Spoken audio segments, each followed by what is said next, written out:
자, 이제 요 시간에는 이제 그 뭐죠? 그 애정 소설,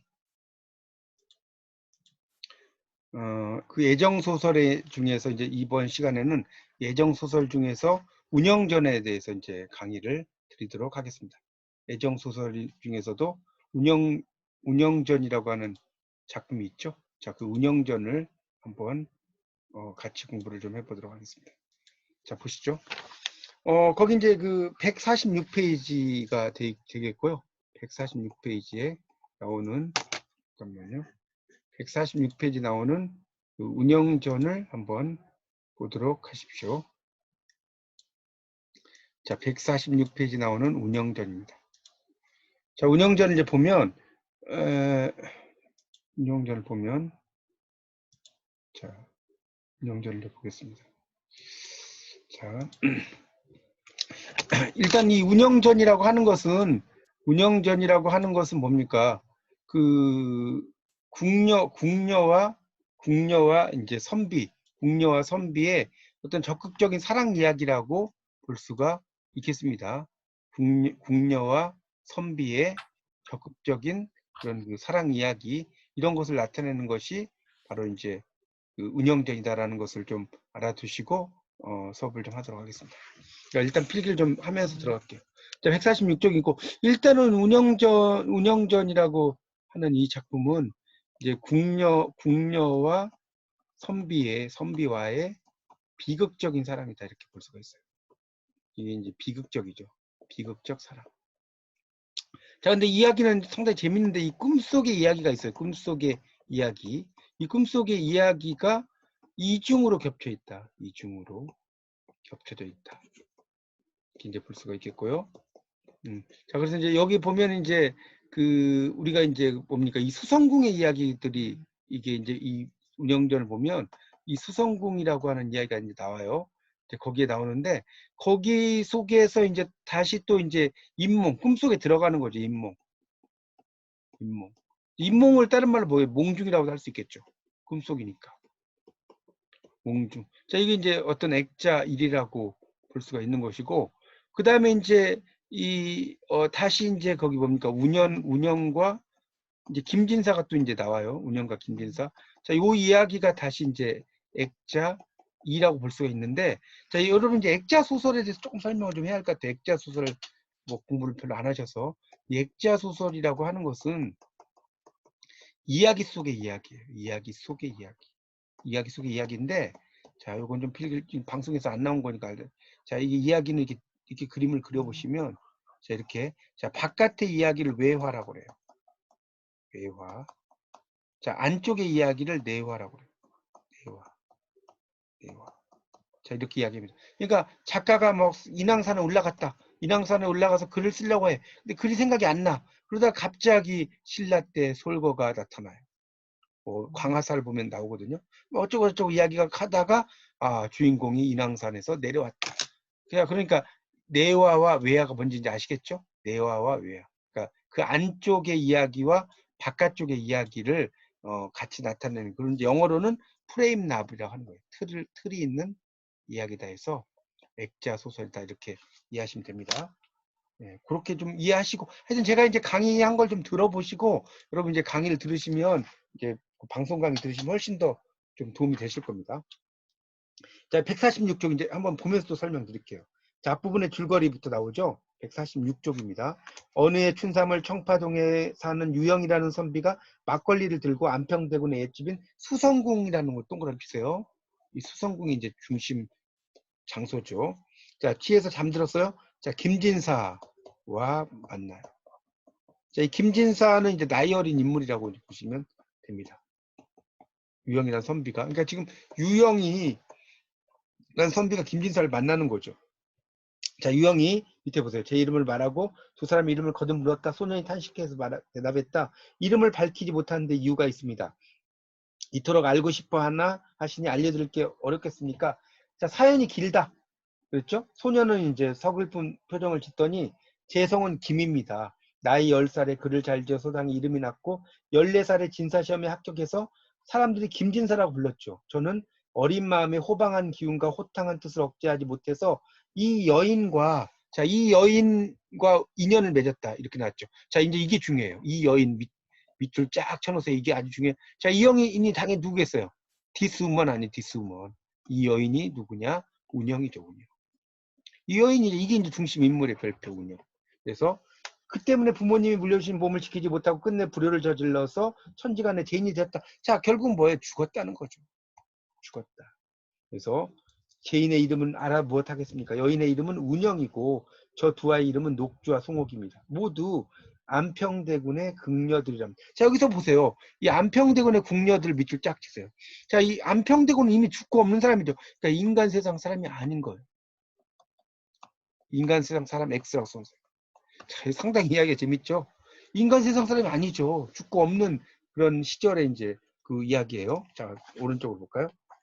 유형이 말했다. 말을 꺼내고 다 하지 않으시면 아예 안 하는 것만 못하죠. 자, 그 다음에 거기 이제 147쪽에 거기 둘째 줄에 그 안평대군 시절에 성대했던 일 밑줄 칠까요? 자, 1번이라고 쓰시고요. 그 다음에 진사가부터 시작되는 거 있을 거예요. 진사가부터 있겠습니까? 여기 2번이에요. 여기 번호를 좀 넘버링을 해주실래요? 1번, 2번. 자, 그래서 이제 안평대군 시절에 성대했던 일들, 진사가 마음 상한 까닭을 소상히 들어볼 수 있겠습니까? 그래서 진사가 운영을 돌아보고 말했다. 그래서 이제 기억을 하겠느냐? 운영이 대답했다. 마음속에 쌓인 원망을 잊었겠어요. 한번 이야기해 볼 테니 낭군. 자, 낭군의 밑줄. 김진사죠. 곁에서 빠진 부분을 보충해 주십시오. 그리고는 여종에게 분부했다. 자, 네가 벼루시중을 들도록 해라. 운영이 이야기를 시작했다. 이렇게 나오죠. 자, 그러니까 이게 이제 지금 다시 좀 정리를 좀 하자면 지금 뭡니까? 운영이 이제 이야기를 하는 거죠. 그러니까 지금 여기 보면 이 작가, 일단 이 작가는, 이 작품 작가는 이제 정확히 알 수 없고요. 어쨌든 이제 유영이라는 사람이 나타나죠. 유영. 그래서 유영은 이제 약간은 이제 그 뭡니까? 이 사람은 작가적인 속성이 상당히 이제 있는 그런 인물이라고 볼 수 있겠고, 이제 그 속에서 이제 운영과 김진사가 또 나오는 거죠. 그렇죠? 운영도 화자고 나레이터고 김진사도 화자예요. 근데 이제 김진사가 이제 화자인데 그 운영의 뭐 이야기라든가 이런 걸 체록하고 기록을 하는 이런 식으로 이 구조가 되어 있어요. 이 작품을 보면. 그리고 이제 김진사도 유형도 작가적인 속성이 있지만 김진사도 작가적인 속성이 있어요. 이런 그 구조로 되어 있습니다. 액자의 어떤 구조로 되어 있어요. 그래서 이제 운영이 이야기를 시작했다라고 나오죠. 그러니까 이야기를 시작했어요. 자, 그럼 보세요. 이야기 속의 이야기. 그러니까 액자 소리 뭔 소리인지 모르겠다. 아직은 이제 1학년이 있으니까 그러면 이야기 속의 이야기 속의 이야기다. 이렇게 정리하시면 될 것 같고요. 자, 그래서 이제 세종대왕이 나와요. 8대군 중에 안평대군이 총명했다. 임금께서 아꼈다. 토지며 뭐 다 많았다. 그렇죠? 안평대군 13살 때 사궁. 자, 이 사궁이 수성궁이라고 써놓으세요. 사궁이 수성궁이에요. 자, 수성궁이라고 써놓으십시오. 나가서 하니 그것이 수성궁이었다. 대군은 자, 선비 학업을 자임하여, 자, 여기 좀 밑줄 좀 칠까요? 대군은부터 밑줄 쫙 해서 보낸 적이 없었습니다까지. 그러니까 상당히 이제 뛰어나다는 거, 열심히 했다는 거죠. 문인들, 재주 많은 사람들이 모여서 이제 뭐 기량을 겨뤘다 뭐 이런 말 나오죠. 자, 그러다가 이제 문종이 나와요. 밑에 가면 문종. 자, 문종은 형이라고 써요. 형이죠. 세자로 계시던 때 집현전 학사들과 함께 안평대군의 서해를 논하시며 내 아우가 중국에서 태어났더라면 왕이지는 못 미친다 하더라도 조맹부에 뒤지지 않을 것이다. 왕이지체 조맹부체 되게 유명하거든요. 그만큼 뛰어난 사람이 됐을 거다. 자, 148조. 그래서 이제 하루는 안평대군이 궁인에게 말했다. 궁인들에게. 천하 여러 대가들의 재주는 반드시 편안하고 고요한 곳에서 연마한 뒤에 완성되는 법이다. 도성문박은 산천이 고요하고 마을과 약간 떨어져 있어요. 이곳은 정신 집중해서 학업에 몰두할 수 있을 것이다. 자, 그래서 이제 12세칸 된 학당을 짓고, 자, 이름을 비해당이라고 써놨어요. 거기 이제 그 이름이 좀 생소한 이름인데, 비해당. 이런 이야기죠. 그러니까 이 비해당이라는 것은 일종의 그, 뭡니까, 요즘 말로 하면 나태하지 않고, 이게 써놓으세요. 게으르지 않은 집. 이런 정도의 해석이 돼요. 비해당의 뜻이. 나태하지 않고 게으르지 않은 집. 그래서 이제 그 옆에 뭐 단을 세우고 맹시단이라고 그 이름을 지었다는 거죠. 그러니까 맹시단이란 건 뭐냐면 시를 맹세한다는 뜻이에요. 시를 맹세한다. 거기서 이제 시를 많이 짓는. 그래서 두 곳 모두 명분을 따르고 의리를 생각한다는 의미를 담고 있다. 뭐 이제 이야기하다가 자, 하루는 대군이 술에 취한 참에 여러 궁인들을 불렀어요. 자, 그 다음에 뭐라고 나왔어? 하늘이 제주를 내리시며 어찌 남자에게만 넉넉하고, 이 남자는 뭐예요? 상칭 사대부라고 써놨어요. 남자라고 할 때 이 남자는 상칭 사대부죠. 에게만 넉넉하고 여자에게는 인색하게 하실 리 있겠느냐? 지금 세상에 문장으로 이름을 내세운 이들이 적다고 할 수는 없으나 모두 그만하다. 그러니까 이게 이제 결국은 천기론이라고 할 수가 있는데, 이게 이제 나중에 허균이 좀 이야기하기도 하는 천기론입니다. 이건 좀 한자를 좀 써주세요. 천기론. 자, 이건 뭐냐? 그러니까 하늘이 중인들에게도 시 잘 쓰는 재주를 주셨다. 원래 이 천기론은 허균이 주장한 거예요. 그러니까 뭐 양반만 글 잘 쓰는 법 있냐 이거죠. 중인이나 그 천민도 글을 잘 쓸 수 있다. 그런 재주는 누구나 있다. 허균의 생각을 보면 상당히 뭐랄까 그 당시의 상황으로 볼 때는 뭐죠? 파격적이죠. 왜냐하면 양반만 이렇게 중시하고 이런 상황이었는데 허균은 그런 걸 떠나서 그 누구나 글을 잘 쓸 수 있다. 뭐 이런 이야기까지 하는 그 인물이거든요. 하여튼 천기론하고도 관련이 있어요. 자, 그래서 궁녀 중에 나이 어리고 용모가 아름다운 10사람을 뽑아서 가르쳐요. 뭐 수학, 은혜부터 중용, 대학 뭐 다 가르치죠. 그리고 두보 200에 뭡니까? 당시 수백수 5년 안에 모두 재주를 이뤘다. 자, 그럼 이건 누구의 재능이에요? 안평대군의 재능이죠. 거기다 써놓으세요. 재주를 이루었다까지. 다음에 안평대군이 잘 가르쳤다는 탤런트가 있다는 거죠. 여기에 대해서. 그래서 대군은 집에 와서 저희를 항시 눈앞에 붙여두고 시를 짓게 한 뒤 지도했고 작품의 잘잘못을 품평해서 상벌을 내려요. 분발하게 만들었다는. 궁녀 10사람의 시로 말할 것 같으면 우뚝하고 큰 기상은 대군에 미치지 못했지만 청한 음률, 글귀 만드는 안숙한 솜씨는 성당신. 이거는 이제 뭐냐면 조금 설명을 드릴게요. 중국의 149쪽에 지금 149쪽을 좀 펴놓으시고 보세요. 이 성당이라는 게 세 번째 줄 나오는데 초당, 그다음에 중당, 그다음에 성당, 만당이라는 게 있어요. 당나라 이게 이제 당은 당나라인데 이 당나라 시기를 보면 처음, 중은 중간. 이 성은 뭐냐면 그 아주 좀 뭐랄까요? 그 왕성한 시기, 많은 늦은 시기. 뭐 이런 정도로 보시면 됩니다. 그러니까 초당, 중당, 성당, 만당의 시기가 있어요. 이 성당은 이제 아주 당나라가 꽃을 피우는 시기라고 보시면 될 것 같아요. 그래서 이제 10사람의 이름이 이제 쭉 이렇게 있고요. 대군은 10사람 모두를 아껴서 항상 궁중에 가두어 기르며 다른 사람과 마주하여 말하지 못하게 했다. 날마다 선비들과 술을 마시고 기회를 겨룰 때조차 한 번도 가까이 있게 한 적이 없다. 외부인들이 존재를 할까 염려했다. 자, 그래서 이제 궁녀가 국문을 나가면 죽음이에요. 이거 그 당시 궁녀는 임금의 그 여자였기 때문에 나갈 수가 없어요. 알다시피 그 옛날 사극을 보시면 아실 거예요. 그래서 외부인이 궁녀 이름을 알게 되면 또 죽음이에요. 그러니까 결국은 거기다 좀 쓰셔야 될 것 같은데 이 149쪽에 보면 149쪽입니다. 거기 이제 국문이란 말이죠. 국문. 동그라미. 이렇게 하고 1번 이렇게 갔죠. 그 다음에 외부인에게 궁녀 이름을 알리면 여기다 2. 그리고 죽음에다 동그라미. 자, 이런 걸 이제 우리가 뭐라고 하냐? 금기라고 하는. 터부죠, 터부. 터부시한다란 말도 많이 쓰죠.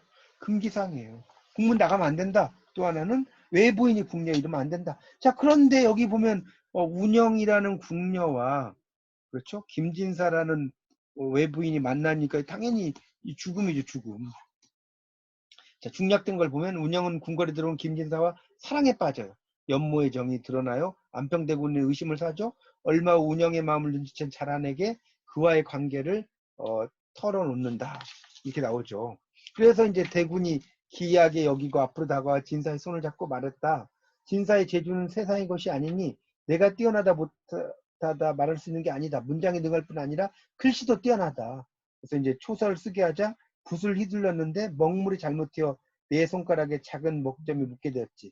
내가 그걸 영광으로 여겨 닦아 없애지 않으니 곁에 있던 국민들이 서로 돌아보며 미소 짓고 용문에 오른 데 비유하. 용문은 등용문이라고 보시면 됩니다. 용이 이제 막 날아가면서 올라간다. 등용문. 이걸 이제 이야기하는 거예요. 자, 그래서 그 뒤로 대군인 진사 만났죠. 남평대군을 말하겠죠. 저희를 가까이 두지 않았기 때문에 문틈으로 봤다. 하루는 설도전에 오원 사운의 시한수를 적었다. 이 설도는 이제 설도. 이 설도라는 건 여인이고요. 이 전이라는 것은 시를 적는, 거기 전이란 말 있잖아요. 시를 적는 색깔 있는 종이라는 뜻이에요. 색깔이 있는 종. 자, 그래서 배옷 입고 가죽띠 두른 선비, 옷 같은 얼굴과 신선과 같이 늘 주렴이란 것은 그 발이라고 들어보셨죠? 발을 쳤는 거. 바라보나니 오라노인의 인연이 어이없는. 오라노인은 중매장이라고 썼어요. 중매장이로 오라노인. 매치메이커라고 이제 하죠. 그래서 얼굴 씻음에 눈물이 물을 이루고 검은 곳함에 한스러운 현을 울리네. 가슴속 원망 끝이 없어서 고개 들고 하늘에 하소연하네. 이런 식으로 이야기를 하죠. 이제 그런 식으로 이제 그래서 이제 뭐 여러 가지 막 이야기 나오는데 이건 좀 건너뛸게요. 151쪽입니다.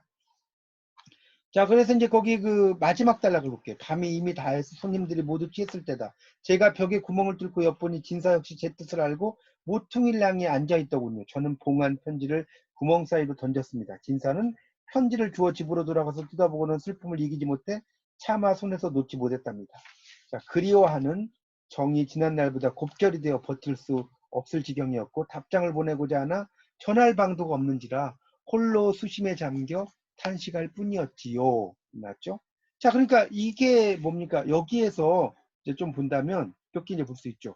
이 김진사와 이제 실질적인 사랑을 안 했지만 서로 이제 사랑을 하는 사이죠. 152쪽을 보면 김진사의 어떤 습척한 모습이죠. 김진사의 습척한 모습. 자, 이 모습은 당연히 운영에 대한 그림으로 가는 거예요. 운영에 대한 그림. 운영에 대한 그리움으로 가는 거예요. 그래서 이제 운영을 그리하던 김진사는 그녀를 만날 방법이 없어서 무녀를 찾아가 도움을 청해요. 자, 무녀는 즉시 신을 모신 자리로 나아가서 절하더니 방울을 흔들고 검은 고를 문지르며 온몸을 떨었다. 얼마 뒤 몸을 흔들며 말했다. 난군 처지가 딱하구나. 어설픈 깨로 어려운 일을 이루려 하니. 자, 그 다음에 이제 거기다 번호를 좀 매기세요. 뜻을 이루지 못할 뿐 아니라가 1번이에요. 3년 안에 저승 사람 되리라가 2번이죠. 자, 그러니까 이런 것들을 이제 우리가 뭐라고 하냐면 세계의 장벽이죠. 자, 세계의 장벽이라는 것은 하나의 규범이라든가 관습이죠. 자, 이 세계의 장벽을 뛰어넘지 못하는 것이 갈등이 되는 거예요. 이 소설은. 세계의 장벽과 나와 사이의 갈등이죠. 자, 그래서 진사가 부탁을 하죠. 자네가 말하지 않아도 알고 있다. 하나 마음속에 맺힌 원한을 어떤 약으로도 풀 수 없으니 영험한 무당을 통해 편지나마 전할 수 있으면 죽어도 다행이겠네. 맞죠? 천한 무당이 신에게 올리는 제사 때문에 때때로 궁궐에 출입하긴 하나 부르심을 받지 않고는 들어갈 수 없어요. 하지만 난군을 위해 한번 가보긴 하겠어요. 진사가 품속에서 편지를 주며 말했다. 잘못 전해져 재앙의 빌미가 되지 않도록 조심해주게. 무녀가 편지를 가지고 들어섰죠. 모두 이상하게 여겼죠. 그럴싸한 말로 둘러대고 틈을 얻어 제게 눈짓을 하더니 깃들 아무 것으로 없는 곳으로 데리고 가서 편지를 전해줬습니다. 방으로 들어와 뜯어보니 편지 내용은 이러했습니다. 나왔죠? 자, 볼까요? 한번 그대와 눈이 마주친 뒤로 넋이 날아가 버릴 듯한 마음을 진정할 수 없어요. 도성 서쪽을 향할 때마다 애간장이 끊어지려고 하죠. 그래서 마침 벽 틈으로 편지를 전해주시어 결코 잊지 못할 아름다운 말씀을 받게 되었어요. 편지를 열어보기도 전에 숨이 막혔고 제 반도 읽기 전에 눈물이 떨어져서 글자를 적셨어요. 자려 해도 잠을 이루지 못하고 먹으려 해도 음식이 목에 걸립니다. 병이 가슴속 깊이까지 들어와 백약이 무효해요. 저승이 와 있어도 목숨이 다하기만 기다린다. 천지신명이 도우사 살아생전 한 번만이라도 한을 풀 수 있다면 이 몸을 천지신명의 제물로 바치겠습니다. 종이를 앞에 두니 목이 메어 무슨 말 하겠습니다. 자, 이 내용이 결국 누구의 심정이에요? 김진사의 심정이죠. 여기 써놓으세요. 자, 그래서 밑에 보면 중략된 부분. 김진사는 하얀 특의 도움을 받아서 이름이죠. 궁궐을 출입하면서 이제 운영과 은밀한 관계를 유지하고 특은 자신이 도울 테니 운영과 함께 짐을 싸 떠나라고 하는데 간교한 말에서가 위기에 처하게 된다. 이런 말 나옵니다. 자, 그래서 이제 그 다음에 이제 보면 그렇게 이제 또 이야기가 막 뭐 중간중간에 막 이거는 여러분 좀 자세한 이야기 제가 할 수는 없으니까 제가 좀 빠뜨린 거는 한번 읽어보십시오. 자, 158쪽으로 넘어가 보세요. 158쪽. 158쪽입니다. 자, 그래가지고 이제 그 두 번째 줄부터 좀 보겠습니다. 맹인이 말했습니다. 길합니다. 맹인의 이웃사람이 곁에 있다가 이 말 듣고 특이하게 말했다. 당신 주인은 어떤 사람이기에 종을 이처럼 학대하는고? 특이 말했다. 우리 주인은 어린 나이에 글을 잘해서 조만간 급제할 거야. 하지만 이렇게 탐욕스러우니 조정에 서면 무슨 마음을 먹을지 알만하지. 이 말이 궁궐에까지 들어가니 궁인 하나가 대군에게 아뢰었습니다. 대군이 노해서 남궁 사람들로 하여금 서궁을 수색하게 했죠. 제 의복과 금은 부하가 하나도 남아있지 않은 게 드러났습니다. 대군이 서궁 그 시녀 5사람을 뜰 안에 붙잡아 곤장임의 형벌기구를 두고 분부를 내렸다. 이 5사람을 죽여 다른 사람에게 경각심을 주도록 해라. 곤장 든 자를 들에게 분부를 내렸죠. 숫자를 세지 말고 죽을 때까지 쳐라. 그래서 한 말씀만 올리고 죽기를 바라나이다. 무슨 말이냐? 실정을 남김없이 적어 바쳐라. 그러니까 은섬의 진술은 이러했습니다. 자, 그 다음에 이제 나오는 거죠. 은섬의 진술이 뭐냐? 자, 그 남녀의 정욕은 거기다 밑줄 좀 치세요. 158쪽에 밑에 셋째 쪽. 음양으로부터 부여받아 귀천을 막론하고 사람이라면 누구나 가지고 있습니다.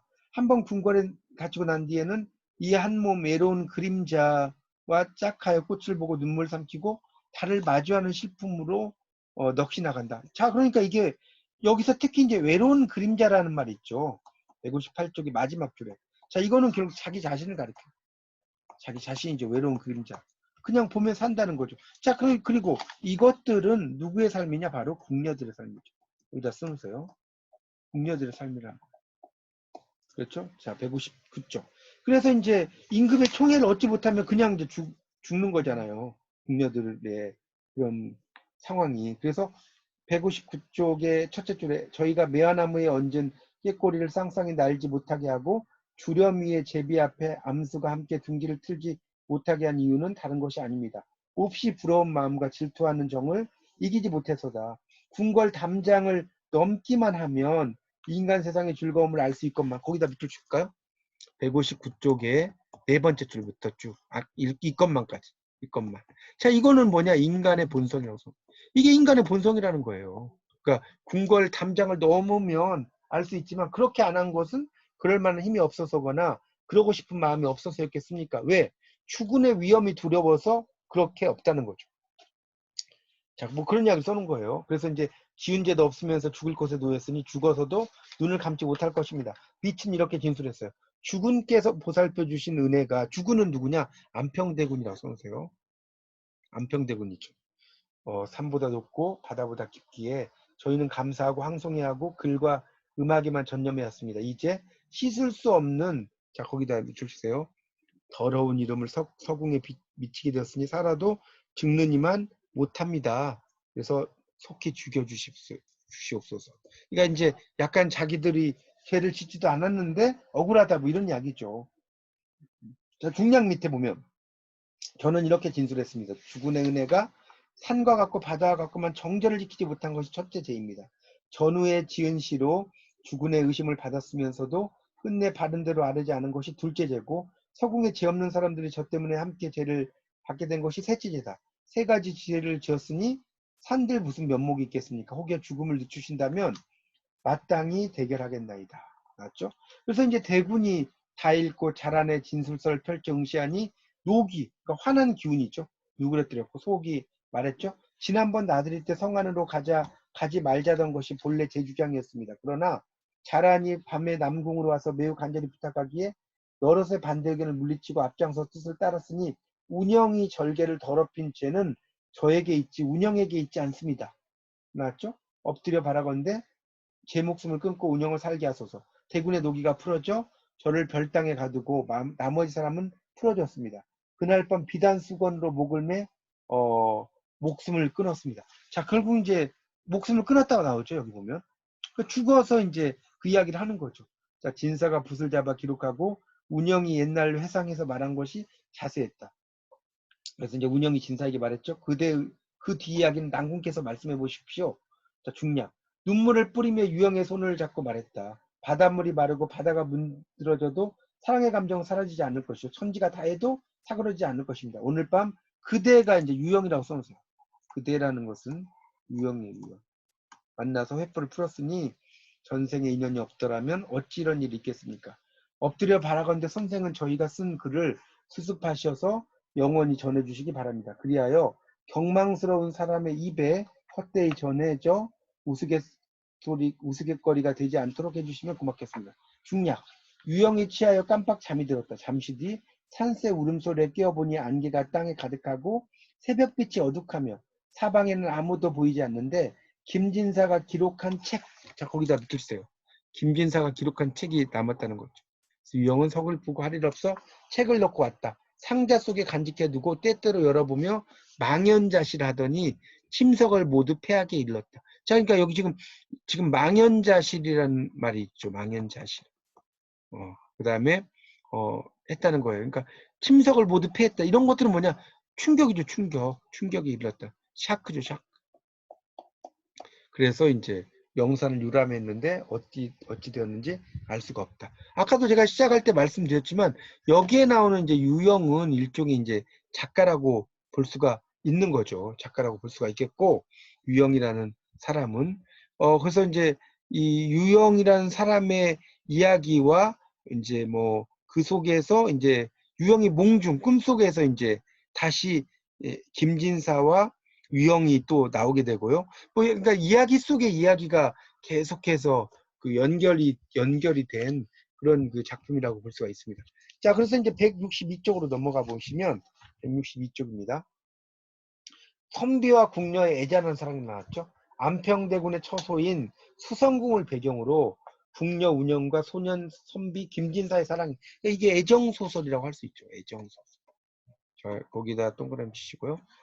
자, 이 애정소설과 같은 말이 뭐냐면요. 염정소설. 염정소설. 염이라는 게 이제 요즘 말은 분통 같은 거예요. 분첩이라고 하는 게 낫겠다. 분첩 염자예요. 분을 바른다 뭐 이런 의미에서 같은 말인데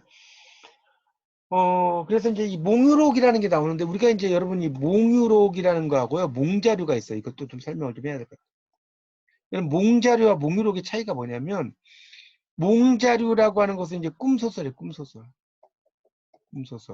그러니까 일종의 뭡니까? 몽자료라고 하는 것이 구운몽 같은 거. 그렇죠? 근데 몽유록은 뭐냐면 꿈에 이유가 놀유자거든요. 논다. 자, 그러니까 무슨 말이냐? 몽자류는 성진이 있어요. 자, 성진이 인간 세상에 누구였죠? 양소이죠. 이렇게 가죠. 근데 몽유록은 뭐 이렇게 바뀌는 게 아니에요. 내가 꿈을 꿔요. 꿈에서 어떤 세계로 가요. 거기에서 뭐 동물들. 자, 그래서 우리가 안국선의 그 신소설 중에 뭐 있었죠? 금수회록이라는 게 있죠. 안국선의 금수회록이 대표적인 그 몽유록 소설이에요. 몽유록. 금수들이 회의하는 것을 꿈에서 보는 거죠. 그렇게 좀 이해하시면 됩니다. 자, 그래서 이제 다시 보세요. 유영이 수성터에서 논일다가 꿈을 꾸게 됐는데 김진사와 운영의 이야기를 듣고 다시 꿈에서 깨어난다. 분량이 있어서 8할 이상이다. 자, 서술자 유영이 꿈속에서 김진사와 운영의 말을 듣는 액자형. 아까 액자형 이야기했죠. 이야기 속의 이야기. 그래서 몽유소설의 형식 안에 다시 액자소설이 있다. 그래서 작품 속의 화자인 유형을 작자라고 보는 견해도 있지만 작자 미상으로 보는 게 타당하다. 거기다 붙여주세요. 작자 미상으로 보는 게 좀 타당하다는 거고요. 자, 이제 이 작품이 이렇게 됐다는 거예요. 볼까요? 수성궁의 지리적 배경과 승경. 자, 이때 승은 좋을 승자, 그러니까 좋은 경치란 뜻입니다. 좋다. 좋은 경치. 유형의 수성궁 봄나들이와 술잔을 기울이다가 그 바위 옆에 잠이 들어 밤을 맞아요. 유형이 김진사와 운영의 망령을, 그러니까 죽은 영혼이라는 뜻이에요. 망령이라는 게. 죽은 영혼을 만난다는 거예요. 그래서 이제 합석의 술잔은 주고받죠. 그리고 운영과 김진사의 안평대군 시절의 일과 김진사가 슬퍼하는 이유에 대한 수레. 김진사와 운영이 사랑을 세상에 널리 전해달라고 부탁하고요. 유형이 망령과 헤어지고 이제 그들이 기록한 책을 이제 취해서 귀가하고 운영이 귀가 후에 책을 상자에 넣고 때때로 열어보고는 망연자실에서 이제 명산을 여기저기 다닌다. 그래서 몽유의 형식을 갖춘 작품으로 오른쪽 보세요. 163쪽에 자, 이화육이 인몽, 꿈에 들어간다. 강몽 꿈에서 깬다라고 그랬죠. 뭐 이런 이야기들이 막 여러 가지가 나와요. 뭐 이걸 제가 시간 관계상 다 이야기는 하지 않겠지만 자, 163쪽의 마지막 단락. 또한 이 작품의 작가는 목유자인 꿈에서 노는 사람이에요. 유형의 입을 통해 말하지 않고 운영과 김진사 입을 통해 진술한다. 그러니까 객관적이고 사실성을 확보하는 데 효과적이다. 이런 식으로 이야기가 또 됩니다. 넘겨보세요. 그리고 이제 그 164쪽의 마지막 단락. 김진사의 운영과의 사랑을 이루지 못한 채 죽은 이후에 유형을 만나 혈기를 억제하지 못하고 불효의 자식이 되었으니 천지간의 죄인이다. 뭐 이렇게 나왔죠? 근데 이게 이제 비윤리적인 행위가 있었다. 뭐 실질적으로 이제 뭐 그 뭡니까 두 사람이 어떤 육체적이거나 이런 비윤리적 이런 거라기보다는 만나는 것 자체가 이 뭐랄까요 그 대역죄가 되는 거예요. 그 당시에 요즘의 관점하고 다르죠. 그 당시의 관점으로 보면 만나는 것 자체가 이제 그렇다는 이야기를 써놨습니다. 자, 그래서 이제 거기 165쪽에 보면 자아와 세계의 대립과 갈등이 밑줄 있어요. 이게 바로 소설의 갈등이에요. 자아와 세계의 대립과 갈등이. 그래서 자아가 패배하는 거. 이게 소설의 가장 그 장벽의 갈등이거든요. 뭐 그런 이야기들을 또 쭉 써놨고요. 그래서 이제 그 뭡니까? 거기 이제 뒤쪽으로 넘겨보세요. 160쪽, 161쪽 넘겨보시면 거기 이제 161쪽만 좀 볼게요. 161쪽에 두 번째 줄 운영전은 서두와 결말과 별개로 김진사 운영의 사랑 남평대군의 영화는 잘 나가는 거예요. 잘 나가는 거. 몰락이 그 나타나서 다각적으로 이야기한다. 그러니까 우리가 인생도 마찬가지죠. 우리가 업 앤 다운은 위아래인데 업스 앤 다운스가 뭔지 아세요? 이게 이제 업스 앤 다운스가 세옹지마, 오르막과 내리막. 세옹지마 들어보셨죠? 인생이 오르막이 있으면 내리막이 있잖아요. 자, 그럴 땐 S를 붙여요. 이해가시죠? 업스 앤 다운스. 업 앤 다운은 위아래고, 업스 앤 다운스 세옹지마. 자, 이런 이야기를 쭉 써놨습니다. 여러분이 이제 이런 걸 토대로 해서 방송 강의를 들어보시고, 이제 이 책을, 쭉 정독, 여기 있는 내용은 뭐 정독을 해보세요. 뭐 내용 자체가 아주 이해를 못할 정도는 아니니까, 그렇게 하시면 아마 충분히 되실 것 같고요. 다음 시간에는 이제 9장의 세태소설 삼성기를 하고, 이제 강의가 한 강만 올라오면 제가 이거하고 이제 다음 시간에는 문화유물 유적을 하도록 할게요. 되도록이면 이제 2강씩 올라오면 2강을 하고, 그게 아마 나을 것 같아요. 그렇게 하고 이제 어쨌든 교양보다는 전공이 우선순위니까 그렇게 좀 하겠습니다. 한 시간이 이제 6분 30초 정도가 남았어요. 예, 그 이명순 뭐 대표님 뭐 오늘 들으신 거에서 한 말씀 하실 말씀 하셔요. 한 말 짧게 어떠셨는지. 이명순 대표님 마이크 좀 켜주시죠. 예. 음소거가 돼 있네요. 예, 이야기라든가 이런 건 재미